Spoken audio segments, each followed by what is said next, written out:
아이스 버킷 챌린지라는 말을 들어보셨을 겁니다. 웬 이상한 한 사람이 SNS나 인터넷에 나와서 이 얼음물을 뒤집어 쓰는 사실 이해할 수 없는 행위를 말합니다.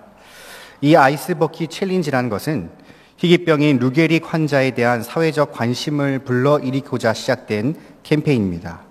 그러니까 그렇게 차가운 얼음을 뒤집어 쓴 사람이 세 사람을 지목하면 그 지목된 사람이 똑같이 24시간 안에 얼음물을 뒤집어 쓰거나 아니면 기부를 해야 되는 그러한 방식으로 진행되는 것으로서 이 버락 오바마 전 미국 대통령을 비롯한 수많은 연예인들이 이 캠페인에 동참했습니다.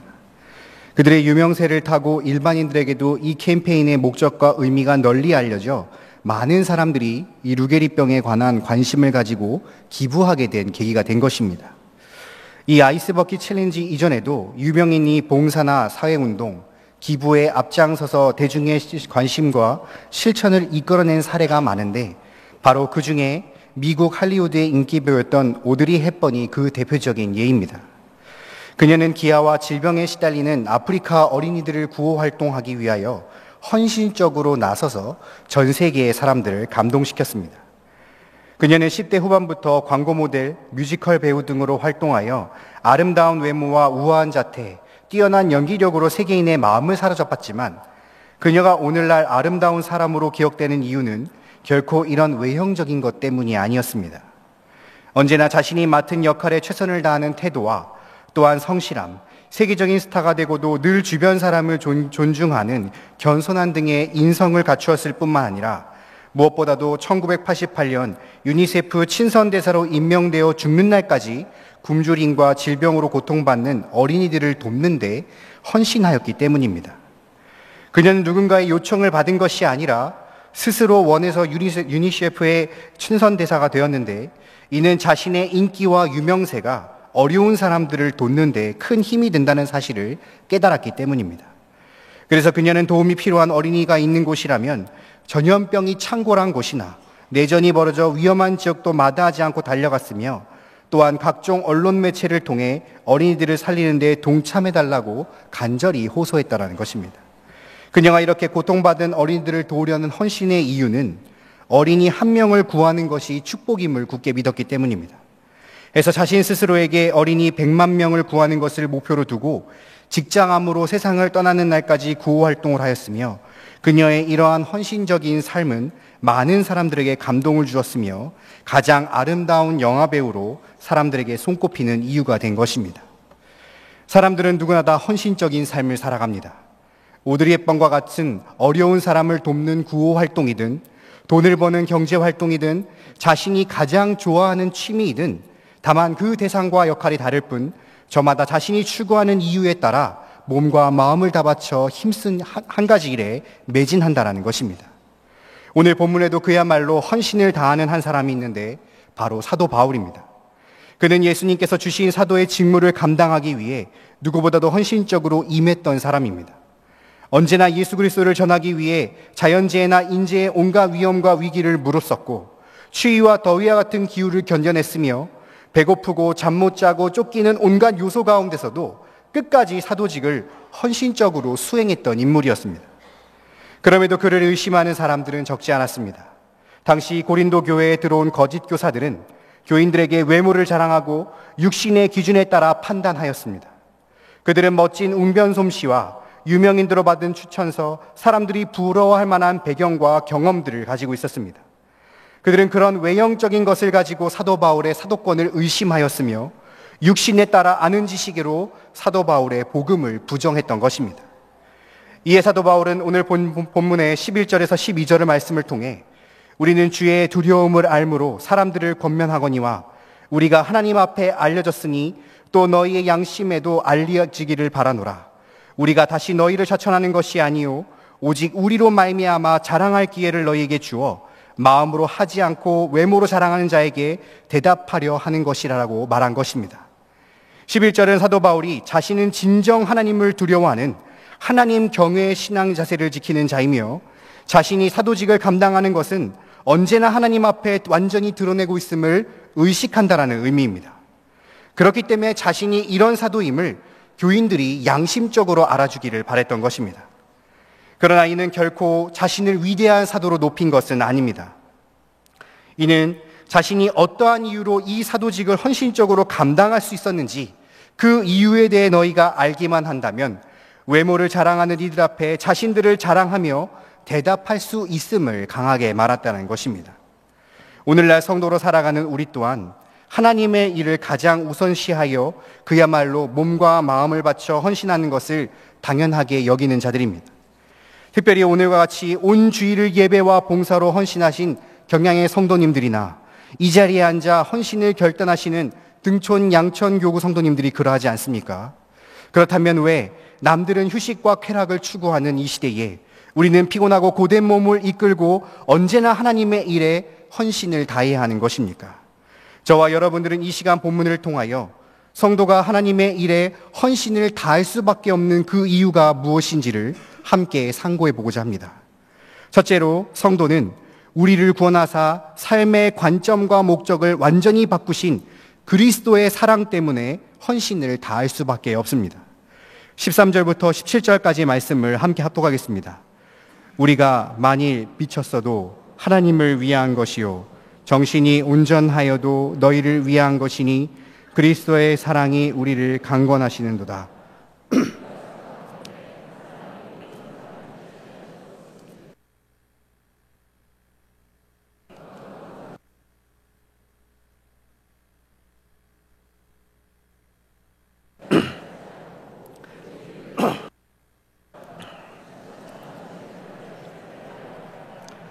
그러므로 우리가 이제부터 어떤 사람도 육신을 따라 알지 아니하노라.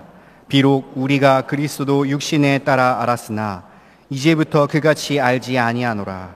그런즉 누구든지 그리스도 안에 있으면 새로운 피조물이라. 이전 것은 지나갔으니 보라 새 것이 되었도다. 아멘. 13절에 우리가 많이 미쳤어도는 이 세상 사람들이 바울을 향해 비판하는 말에 대한 변호입니다. 말 그대로 세상 사람들이 볼 때 사도 바울은 그야말로 미친 사람이었습니다. 여러분 한번 생각해 보십시오. 그가 어떤 자였습니까? 그는 유대 사회에서도 엘리트 중에 엘리트였습니다. 그 길을 걸어가기만 한다면 출세가도는 물론이거니와 부귀영화가 그저 예정되어 있던 사람이었습니다. 또한 그는 그 당시 가장 헌신하던 일이 다름 아닌 예수쟁이들을 핍박하는 일이었습니다. 그런 그가 모든 것을 다 버리고 정반대로 예수 십자가만 전하기 위하여 온 로마 제국을 돌아다니는 초라한 전도자가 되어버렸으니 그야말로 세상 사람들이 보기에는 정말 미쳐도 보통 미치지 않고서는 도저히 할 수 없는 일이 분명하였습니다. 하지만 그는 어디까지나 정신이 온전한 자였습니다. 왜냐하면 세상 사람들이 볼 때 하나님을 위해 사는 것이 미쳤지 하나님을 믿는 성도들이 보기에는 지극히 정상적인 사람이었으며 정상적으로 교회를 다스리고 성도를 돌보는 자였기 때문입니다. 그럼에도 불구하고 왜 사도 바울은 그처럼 불신자들이 보기에도 마치 미친 사람과 같이 열정적인 복음 전도자가 되었으며 도대체 무엇이 그로 하여금 온갖 조소와 비난, 핍박에도 불구하고 아예 죽음을 각오하고 헌신을 다하는 사도가 되게 만들었습니까? 사도 바울은 그 이유를 가리켜 14절에 그리스도의 사랑이 우리를 강건하시는도다 라고 밝혔습니다. 여기 강건하다라는 말은 말 그대로 사로잡히다 혹은 조정당하다라는 뜻입니다. 즉 사도 바울은 예수쟁이를 핍박하러 원정을 가던 중 다메섹 도상에서 예수님을 만난 이후로부터는 바로 그분의 사랑에 불가항력적으로 꽁꽁 묶인 존재가 되어버렸던 것입니다. 그렇다면 그를 저항할 수 없게 만든 이 그리스도의 사랑은 무엇입니까? 14절 하반절 이하를 보시면 더 자세하게 증거하고 있는데 그것은 한 사람이 모든 사람을 대신하여 죽은 사랑, 즉 예수 그리스도의 십자가 대속의 죽으심을 통하여 나타난 사랑을 말합니다. 아담의 타락 이후 그 원죄로 말미암아 원래 모든 사람은 죽은 것이었습니다. 하지만 예수님께서 모든 사람을 대신하여 죽으심으로써 그 죽었던 생명을 살려놓으셨고 이제부터 더 이상 죄의 종노릇을 하지 않으며 자기 자신을 위하여 살지 않고 오직 죽었다가 다시 사신 자, 즉 부활하신 예수 그리스도를 위하여 살도록 해놓으셨던 것입니다. 사도 바울은 이 사랑은 그 어떠한 사랑보다도 큰 사랑이라고 말하였습니다. 그래서 14절부터 15절까지 그리스도께서 죄인을 대신하여 죽으시라는 말을 3번이나 반복하여 강조되듯이 사도 바울에게 있어서 이것보다 더 큰 상이란 더 찾을 수도 없었던 것입니다. 그리고 이 사랑은 사도 바울의 삶의 송두리째 바꿔버렸습니다.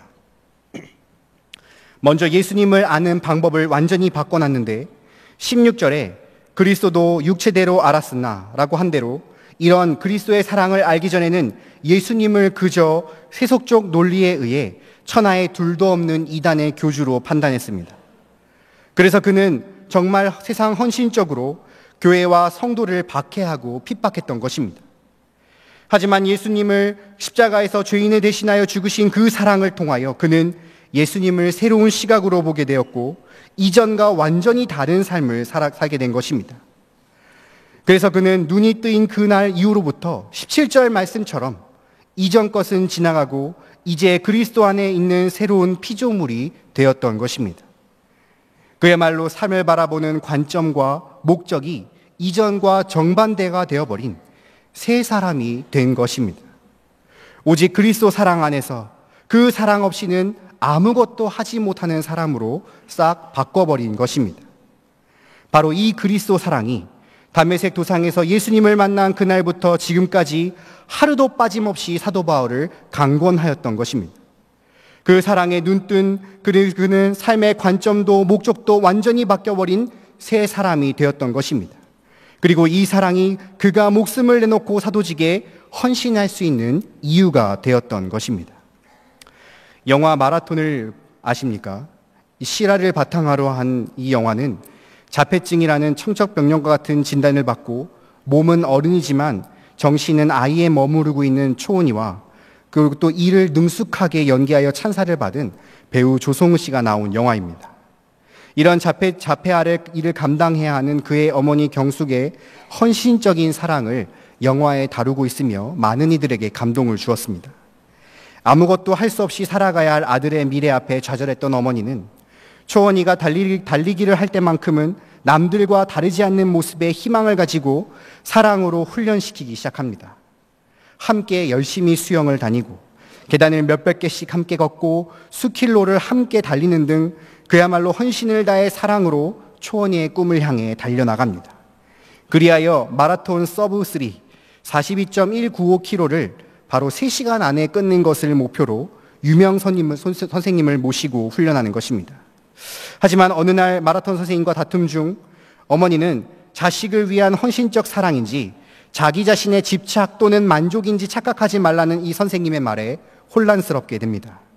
이제껏 좋다 싫다의 의사표현을 할 줄 몰랐던 아이를 자신의 욕심으로 혹사시킨 것은 아닌가라는 생각을 떨쳐버릴 수 없었던 그녀는 이제 마라톤의 목표를 포기하고 그만두자라고 아들에게 말한 순간 그 초원이는 끝까지 뛰겠다고 결심하며 끝까지 자신의 꿈을 향해 그 어려움을 이겨내고 2시간 57분 7초에 42.195m를 완주함으로써 영화를 끝을 맺게 됩니다.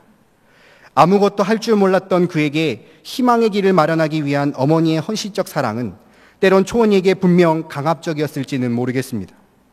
하지만 그는 어머니의 헌신적인 사랑으로 할 수 없었던 희망의 길을 발견하였고 이전에 전혀 생각하지 못한 훈련의 삶과 마라톤의 목표를 가졌으며 그 지독한 훈련을 끝내 견뎌 완주의 영광과 기쁨을 맞이할 수 있게 된 것입니다.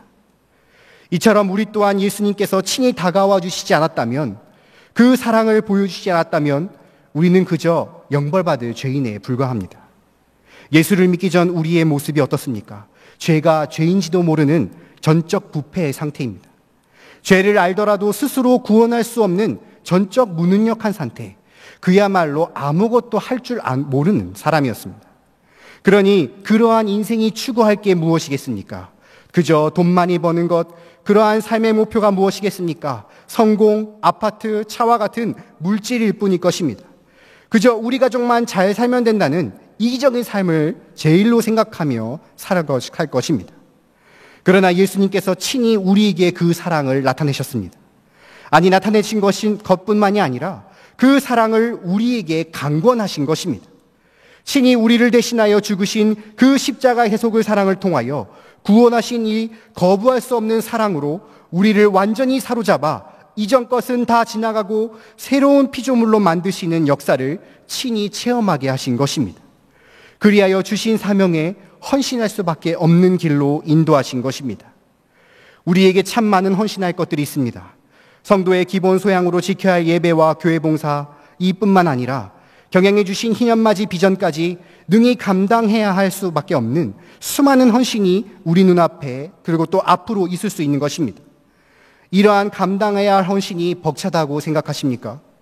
너무 오랜 기간 동안 하나님 앞에 여러 가지 헌신을 감당하니 이제 좀 지쳤다고 생각하십니까? 그동안 수고했으니 이제 좀 쉬어도 된다고 생각하십니까? 그럴 때마다 여러분들은 처음 만나신 그리스도의 사랑을 기억하시기를 바랍니다.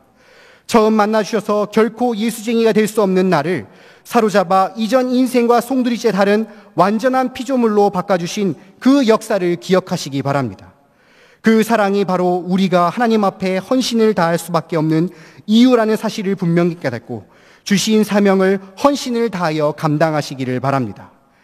추구하는 세상의 관점과 삶의 목표를 완전히 바꾸시고 예수를 위하여 살도록 우리를 강권하시는 그리스도의 사랑을 반드시 기억하며 주신 사명에 헌신을 다하시는 경영의 모든 성도들 되시기를 주님의 이름으로 바랍니다. 둘째로 성도는 이 세상 누구보다도 높으신 이가 화목하도록 주신 전도의 직책 때문에 헌신을 다할 수밖에 없습니다. 우리 18절부터 21절까지의 말씀을 함께 합독하겠습니다. 모든 것이 하나님께로 났으며 그가 그리스도로 말미암아 우리를 자기와 화목케 하시고 또 우리를 화목케 하신 곧 하나님께서 그리스도 안에서 계시사 세상을 자기와 화목하게 하시고 그들의 죄를 그들에게 돌리지 아니하시고 화목하게 하신 말씀을 우리에게 부탁하셨느니라. 그러므로 우리가 그리스도를 대신하여 사신이 되어 하나님이 우리를 통하여 너희를 권면하는 것 같이 그리스도를 대신하여 간청하노니 너희는 하나님과 화목하라. 하나님이 죄를 알지 못하신 이를 우리에게 대신하여 죄로 삼으신 것은 우리로 하여금 그 안에서 하나님의 의가 되게 하려 하심이니라. 아멘. 18절에 모든 것이 하나님께로 났으니 라는 말씀대로 사도 바울은 모든 것을 이루어 가시는 분이 하나님이심을 고백하는 말입니다. 즉 자신의 구원도 또한 남은 인생을 통한 자신의 받은 사명 역시 하나님께서 주신 것임을 고백한 것입니다. 그리고 저가 그리스도로 말미암아 우리를 자기와 화목하게 하시고라는 말씀은 앞에서 보았듯이 사도 바울이 예수님을 만나 그 사랑을 느낌으로 체험한 사실을 가리킵니다. 여기 화목하게 하다는 사람과 하나님의 사이를 화해하는 데 사용되는 단어입니다. 즉 사람이 죄를 지음으로써 하나님을 통할 길을 잃었습니다. 더 이상 하나님과 교통할 수 없기 때문에 그야말로 대화가 없는 불화의 상태, 즉 원수의 관계였으며 이는 멸망으로 가는 길이었습니다. 그러나 바로 예수님께서 전에 말한 그 사랑을 통해 하나님과 우리를 화해시켜 주심으로써 우리가 새로운 피조물, 즉 예수를 위해 살아갈 수 있게 해 주신 것입니다.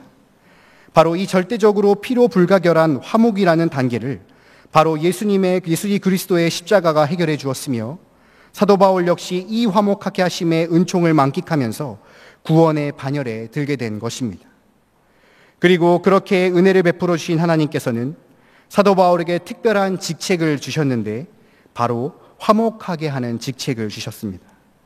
바울은 이제 그처럼 그리스도의 사랑에 특별한 은총을 입은 자를 하나님께서 사용하시는 단계에 들어가게 된 것이며 이는 그가 사도라는 직책을 받게 된 이유였습니다. 그럼에도 사도 바울이 감당해야 할 직책의 사명은 무엇이었습니까? 바로 19절에 화목하게 하는 말씀을 우리에게 부탁하셨느니라 라고 한 것처럼 사람들로 하여금 하나님과 화목할 수 있는 그 방법을 사람들에게 전하라고 한 것입니다. 하나님께서는 당신과 원수가 되어 있는 죄인에 대하여 그저 마음 좀 풀어놓으신 정도가 아니라 아예 자신의 아들이신 독생자 예수 그리스도를 대신 주심으로써 화목의 문을 활짝 열어놓으신 것입니다. 그리고 그 화목을 이룰 수 있는 유일한 방법은 내 아들 예수 그리스도를 믿기만 하면 모든 죄를 용서할 뿐만 아니라 구원하여 자녀 삼아주겠다는 이 화목의 말씀을 전달하는 것만큼은 바로 이 사도 바울 같은 전도자에게 부탁하신 것입니다. 사도 바울은 오직 죄인이 하나님과 화목되는 복음을 전파하는 사명을 받은 이 직책을 가리켜 20절에 우리가 그리스도를 대신하여 사신이 되어라고 표현하였습니다. 사신은 그리스도를 대신하여라는 전치사구에서 잘 드러났듯이 말 그대로 그리스도의 대리자로서의 직책을 수행하는 것을 뜻합니다. 오늘날로 따지면 사신은 대사라고 말할 수 있는데 세상 나라의 양국 간의 갈등을 해소하기 위해서나 더 깊은 관계로 발전하기 위해 서로 대사를 파송합니다. 그리고 그런 대사는 자신의 나라를 대표하는 자로서 대통령의 권한과 권위를 가집니다. 자기 이름으로 타국의 대통치자를 만나는 사람이 아니라 대통령이 준 신임장을 가지고 나아가는 사람인 것입니다. 그러나 이는 자신의 의견을 제시하거나 자기의 뜻을 관철하는 자도 절대 아니고 오직 대통령이 전하라고 지시해준 말을 하나도 바꾸지 않고 그대로 전하기 위하여 보냄받은 전달자였던 것입니다. 그리고 대사로 파견된 사람은 어디까지나 쌍방간에 서로 이해하고 교섭이 성사되도록 설득하는 능력을 기본적으로 갖춰야 하는 것은 너무나 당연한 것입니다. 그래서 사도 바울은 역시 바로 그와 같은 대사의 자세로 20절에 하나님이 우리를 너희를 권면하신 것 같이 그리스도를 대신하여 간구하노니 너희는 하나님과 화목하라 라고 진실한 마음으로 간곡히 설득하고 있습니다. 그는 하나님께서 제시하신 이 화목의 말씀이 죄인 쪽에서 얼마나 유익하고 득이 되는지를 합리적으로 이해시키고자 했습니다.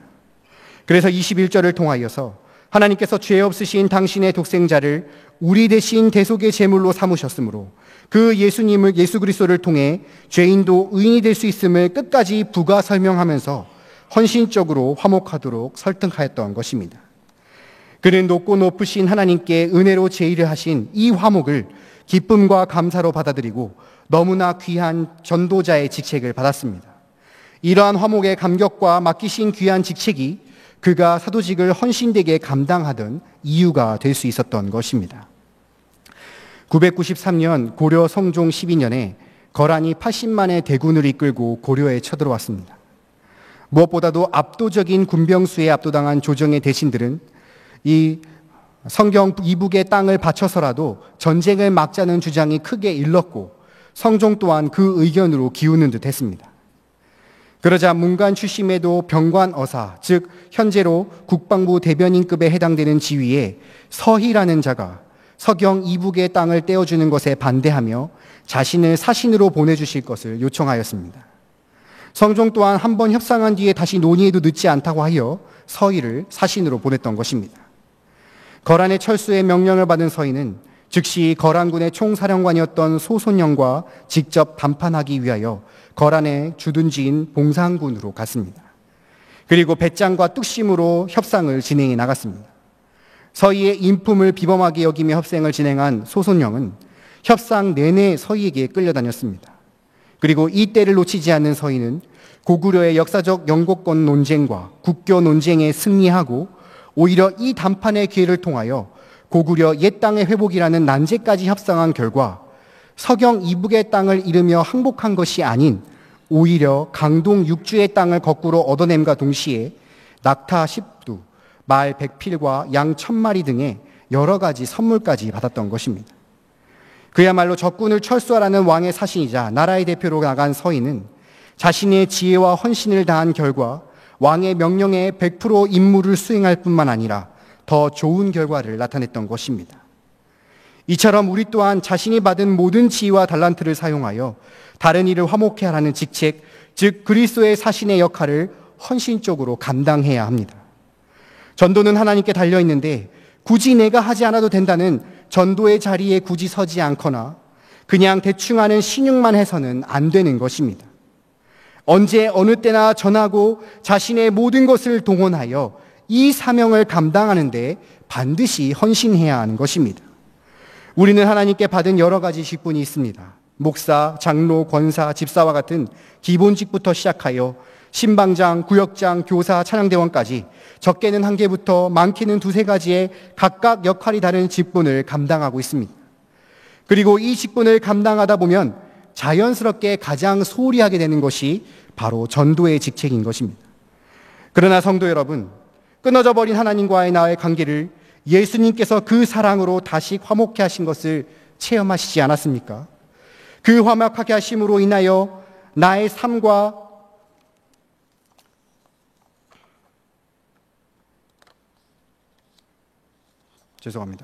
나의 가족의 삶이 정반대로 바뀌는 새 피조물이 된 체험도 하시지 않았습니까? 그렇다면 우리가 이 세상에 그 누구보다 높으신 이 바로 우리 구주 예수님께서 친히 우리에게 맡기신 이 귀한 전도의 직책을 결코 소홀히 여기지 아니하고 정말인지 자신의 모든 달란트를 사용하여 언제 어느 때까지 헌신적으로 해야 하는 것입니다. 금주 수요일에는 수요 전도 대회가 계획되어 있습니다. 화목케 하신 그리스도의 사랑을 반드시 기억하여 참석하시고 세상 사람들에게 하나님과 화목하십시오. 그리고 하나님의 자녀가 되어 영생을 누리세요라고 외치며 전도의 직책을 다하시는 여러분 되시기를 간절히 바랍니다. 하나님과 끊어져 버린 관계를 그리스도의 사랑으로 화목케 하신 것을 체험할 뿐만 아니라 남들에게까지 전하여 주신 이 귀한 전도자의 직책을 자신의 모든 것을 다 동원하여 헌신히 감당하는 경양의 모든 성도님들 되시기를 주님의 이름으로 축원합니다. 헌신을 다짐하시는 등촌 양촌교구 성도 여러분, 그리고 사랑하는 경양의 성도 여러분, 기억하실지 모르겠지만 지난주에는 저희 교구가 헌신 예배를 했습니다. 이 헌신 예배는 성도님들도 힘드시겠지만 교역자들에게도 여간 힘든 것이 아닙니다. 하나부터 10까지 순서를 정하고 또 짜고 지역마다 형평성 맞게 분배하며 영상의 자료를 모으고 그 영상의 컨셉을 기획하며 헌금을 권면하는 등 그야말로 정신없이 준비해야 합니다. 올해로 제가 경양교회에서 교구를 감당한 지 3년째인데 이 3번의 헌신 예배가 항상 그렇게 정신이 없고 힘이 들었습니다. 그런데 이 헌신 예배를 준비하며 진행하다 보면 저는 항상 큰 은혜를 받습니다. 영상을 준비하며 모이는 그 사진을 보며 우리 성도님들이 각자 삶에서 드려지는 헌신이 얼마나 뜨거운지를 알게 되어 은혜를 받고, 또한 헌신 예배에 드려지는 예물을 보며 큰 은혜를 받습니다. 그것은 단지 큰 금액의 은혜를 받는 것이 아니라 제가 목사다 보니 신방을 한 그 가정, 훤히 보이는 그 가정의 사정을 다 알고 있는데 그 가정이 작정한 금액과 실행하는 금액을 보면 이를 감당하기 위해 장로님과 권사님, 집사님, 성도님들이 얼마나 애써야 되는지를 너무나 잘 알고 있기에 걱정되면서도 오히려 성도님들의 헌신보다 부족한 제 자신이 부끄러워질 때가 있는 것입니다. 그 누구보다도 뜨겁게 하나님을 섬기며 자신의 가장 좋은 것까지 아낌없이 하나님께 드리는 것에 둘째라면 서러워하는 것이 이 경양교회 성도 아니겠습니까? 1대부터 시작하여 수없이 많은 성도님들이 그렇게 헌신하셨습니다. 그리고 그 결과 우리는 이 아름다운 강서 성전이 있고 세계 선교를 열심히 진행하고 있으며 제네와 신대원을 눈으로 목대하는 하나님 나라의 확장에 이바지하고 있는 것 아니겠습니까? 그러나 성도 여러분, 반드시 우리가 이 시간 점검해 봐야 할 것은 여러분들이 어떠한 마음과 이유로 그 헌신을 감당하고 있냐는 것입니다. 이 가운데 혹 이만큼 감당하고 봉사하는 것을 자신의 만족을 위해 헌신하고 계시지는 않습니까? 혹 장로나 권사, 이 집사라는 단순한 직분을 받기 위하여 헌신하고 계시지는 않습니까? 혹 다른 사람의 시선이 너무나 신경 쓰여 어쩔 수 없이 헌신하고 계시지는 않습니까? 이러한 이유는 결코 예수님이 기뻐 받으시는 헌신이 아닐 것입니다. 우리의 헌신의 이유는 나를 꼼짝 못하시는, 그리하여 그 완전히 메어버린 그리스도의 사랑이 되어야 하는 것입니다. 정말 죽어야 할 존재, 영벌당하여 마땅한 죄인인 나를 대신하여 죽으신 십자가의 도속의 그 사랑으로 이전과는 완전히 다른 새 피조물로 바꾸셨으니 그저 하나님께 주신 사명에 헌신을 다해야 한다는 것입니다. 우리의 헌신의 이유는 이 세상 그 누구보다도 높으신 이가 감당하도록 주신 전도자의 직책이 되어야 하는 것입니다.